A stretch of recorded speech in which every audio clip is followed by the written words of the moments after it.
Meet Hyundai's most dependable and capable General. Now it might not look like much given it is small and a bit cuddly, but when you consider that it alone fights off an army of small cars from Hyundai's arch nemesis, Maruti Suzuki, and still manages to sell in big numbers, you know there's something special, something likable, and something very buyable about the Grand i10. And now, there's a new version of the car, which promises an even better buying proposition.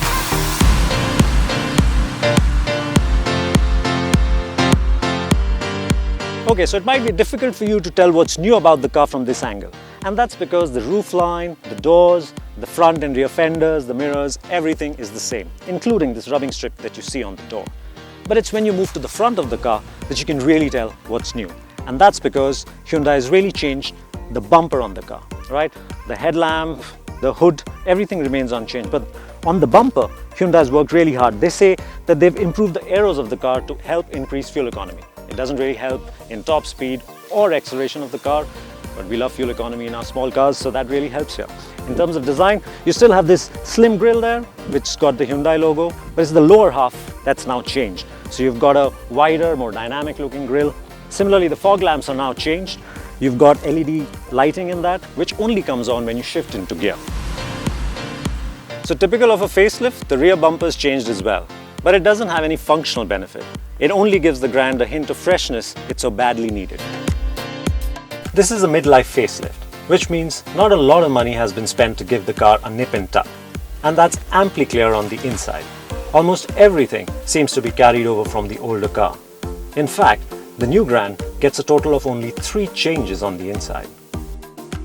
The first addition is that of a digital climate control system. So you can now adjust the temperature down to the number that you like. And it also comes with an auto mode, which means the blower speed is now adjusted depending on what the cabin temperature is like. The second change is that of a reversing camera screen, which is now moved from the inside rear view mirror to this larger screen here. So you've got a better view, it's clearer, and it really helps in parking. But the biggest change, and the one that we like the most, is that of the new infotainment system. It now has Android Auto and Apple CarPlay, and it does 3 things for you. A, it calls for you. B, it can send text messages for you. And C, it can help you navigate. And all that's done by pressing of this button. It's really convenient. All the other bits, the cooled glove box, the lots of storage options, and the comfy seats remain the same as before. There's no change to the interior space either.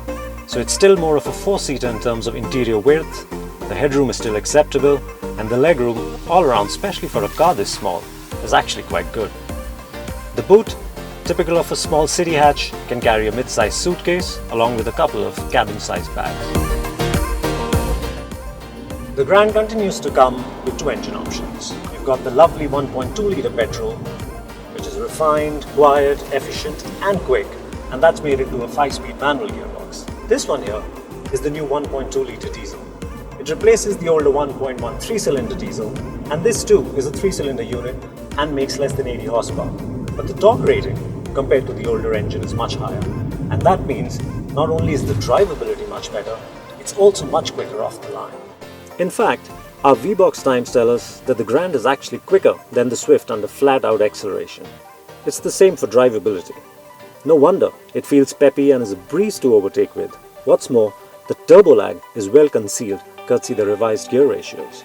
Nothing really has changed in terms of the ride and handling of the car, so it's still pliant and quiet at slow speeds, doesn't get too uncomfortable. But as you pick up speed and the going gets rough, the car starts moving around, the ride is unsettled, it also bottoms out and is a bit noisy. As far as handling goes, there's really nothing to write home about. The steering is mute, sure it turns in properly and all, but the tires run out of grip and it doesn't really enjoy hard cornering. It's safe, it's just not enjoyable. So there you have it, the new Grand i10, or let's say the facelifted Grand i10. So it's nicer looking now, it's got a better infotainment system inside, and for diesel lovers, the new 1.2 litre under that hood really works well. It's refined and it's still fuel efficient. So should you buy one? Absolutely. There are more reasons to buy than not. But let's get to the not first. So if you like driving, then the Grand i10 might not fit your bill. I mean, it's got a mute steering, it doesn't like quick direction changes, and when you really attack corners hard, it just doesn't feel connected and solid. But if you're looking for a car to buy and own for years to come, then it ticks all the right boxes. I mean, it's well built on the inside. In this Astra trim, it's well spec'd, as well as the competition. For 4 people, it's got enough space inside and in the boot. Moreover, it comes with Hyundai's very peace of mind sales and service. So this General from Hyundai is still dependable and very capable.